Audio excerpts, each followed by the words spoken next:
This is Star Wars sound design. Star Wars was designed to be a theatrical experience. It was designed to be on the big screen. Sound is extremely important, and it's very important to the overall enjoyment of the film that it be big. Hello there, my name is Jordan Rennells. I'm a sound engineer and composer. Join me as we listen, enjoy, and recreate the iconic sounds that we've all grown up with from that galaxy far, far away. We'll listen to the genius sound design of Ben Burtt and others who followed after him as we hear how they brought these iconic sounds to life. I'll then do my best to recreate them myself. Some sounds will be easier than others, and I'm sure I won't get them all 100%, but I'm sure it'll be a fun journey either way. So I hope you'll join me in my love for Star Wars sound design.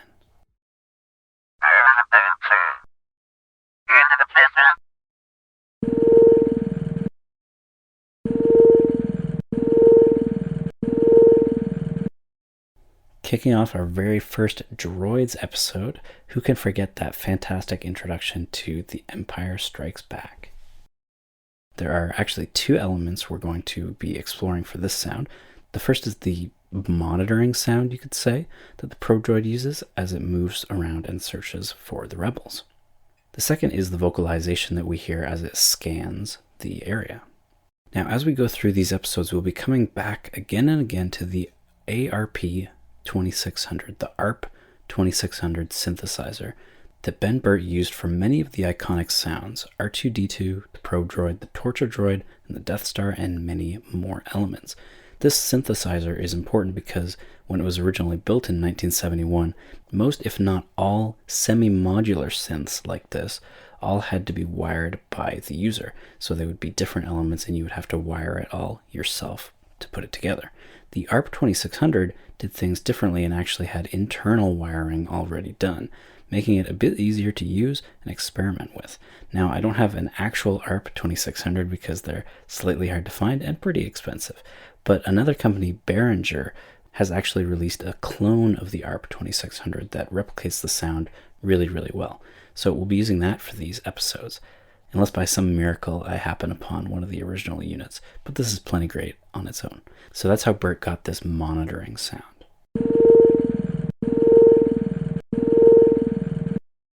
But for the vocalization, this was a bit trickier to be able to manage. From the research that I did, it actually might have its roots in George Lucas's feature film debut of THX 1138, a bizarre movie to say the least, but really shows George's early talent. I wasn't able to find the exact place that this sound occurred, but you can hear what I assume is the same technique at work in this clip that I found.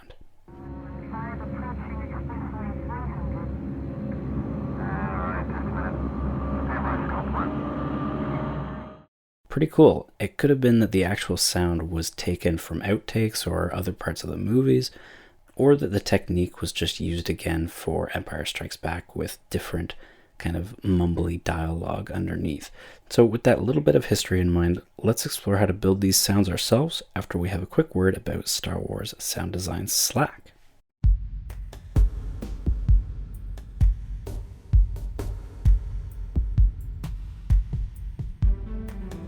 The Star Wars Sound Design Slack. This is a community on Slack for anyone who wants to come and talk Star Wars in any way you like. You can join for free from the link in the show notes and just come and hang out and chat about new episodes or sound ideas for future episodes, or even just get excited for upcoming Star Wars shows and movies like the Obi-Wan series. I can't wait for that. So come and join the Star Wars Sound Design Slack. The link will be in the show notes. Alright, let's explore how to bring this Droid to life. Let's start by listening to both of those elements that we're trying to bring to life here today.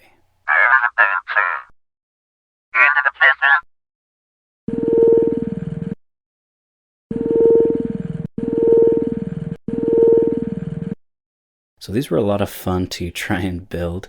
You'll hear as we continue with these episodes that any sound that has a vocal quality to it will be a bit hard to get the exact replica for. Obviously, I don't have access to whatever they used as the original real cue in most cases, so we'll just have to do the best that we can.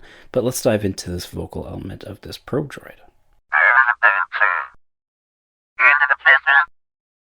Cool. Now, like I said before, the research that I did hinted that this sound might be somewhere in THX 1138. I wasn't able to find the exact point, but I did get something that you can maybe recognize as that. So be my guest and try and watch that movie and see if you can hear it anywhere. But let's explore how I built this. My Behringer 2600, the replica of the ARP 2600 that Ben Britt used, has this really great feature called an envelope follower. Basically, it will follow and recreate the shape of audio that you play through it. Pretty cool. So it'll emulate the sound that you're putting into it, but with its synthesized sound. And we will explore this a lot when we get to R2-D2 eventually. So what I did was recorded this really lame version of myself doing the probe droid vocal, just me attempting to get the inflections to be roughly the same, and trust me, it gets a lot less awful once it isn't just my voice on its own. But let's have a listen, and I will hide myself in shame as you listen to this.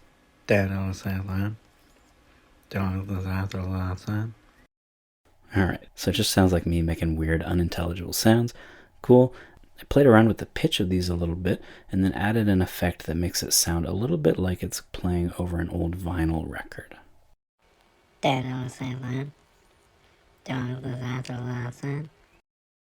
Very cool. It's a bit more interesting now, at least. Next, we're going to listen to the Behringer 2600 following the envelope of that sound. So I did it twice, 2 different versions through the 2600. Let's check these out.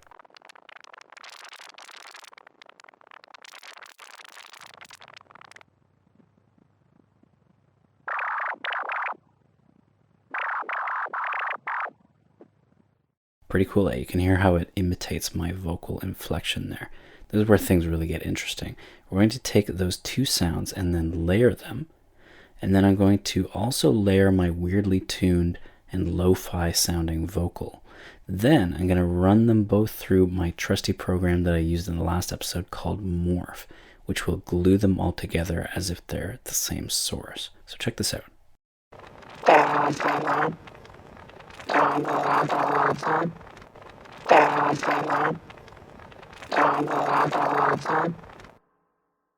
Pretty cool. Not bad. That comes out decently close, not exact obviously, but pretty close to the same effect, even if it's not even close to the same method that Ben Britt used. But as long as we have a kind of tonality goal that we're trying to reach, we can get pretty close with other methods as well. I definitely think for those of us that know Star Wars as well as we do, we might recognize that as the Pro Droid. But send me an email and let me know what you think of that one. Maybe someone has a super old school radio that actually gets the accurate sound. That might have been what they actually used there. So let me know.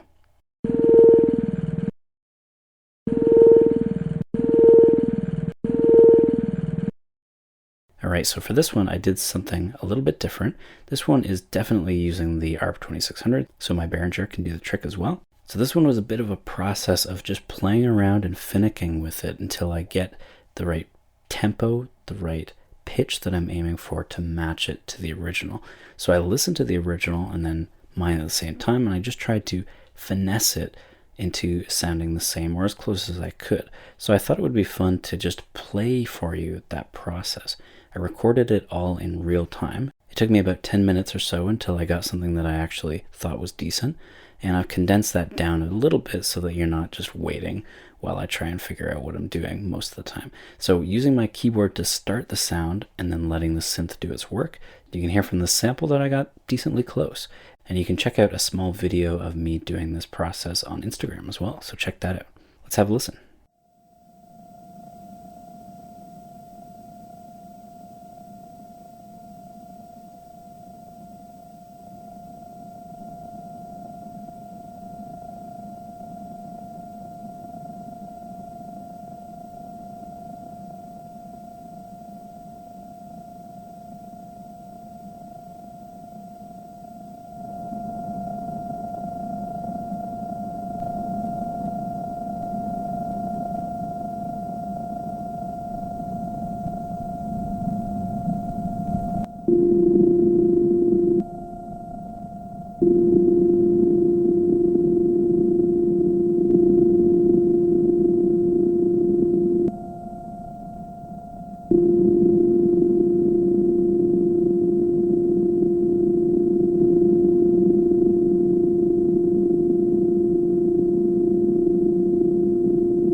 Cool. Pretty close, pretty close. I maybe could have used a little bit more growl or distortion maybe in the stuttering element of that, but I think it does the trick, and that was a lot of fun. Let's hear the original and then my version right after for both elements.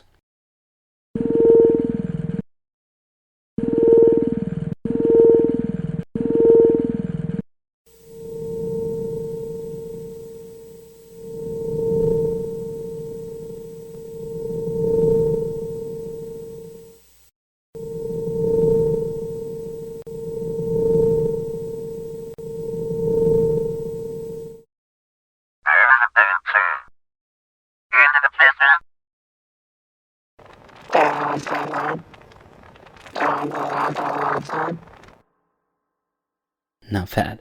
It's kind of like a slightly odd doppelganger version of the Pro Droid, but pretty fun to go through that same process and see what we end up with, even though we don't know exactly how the Pro Droid vocalization was actually created. So let me know what you think of all that, and definitely check out my Instagram and the full making of for this episode on my Patreon. And with that, that just about wraps it up for today's episode of Star Wars Sound Design. So much of what goes into these episodes is the process of going out to collect the sounds.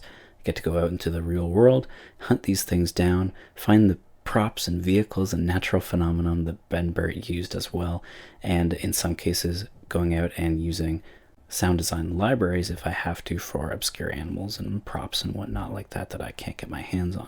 So sometimes I do have to resort to buying sound libraries. I then manipulate them just like Ben did so many years ago. So if you think this project is something worthwhile and would like to help me on my journey of collecting sounds, patreon.com/Star Wars Sound Design is where you can.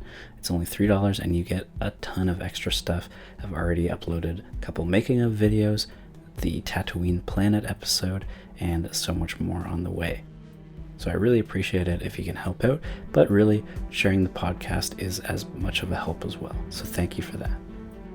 So I hope you enjoyed this first Droids episode of Star Wars Sound Design. We'll have one of these every season as well, and I know you all have your favorite droid that you want to hear, so send me your suggestions for droids that we can design or other ways that I might have managed the Pro Droid sound. Send all of those suggestions to me at starwarssounddesign@gmail.com. or a voice memo to speakpipe.com/Star Wars Sound Design.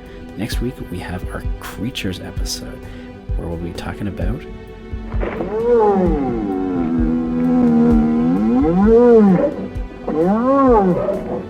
banthas. Can't wait. And until next time, may the Force be with you.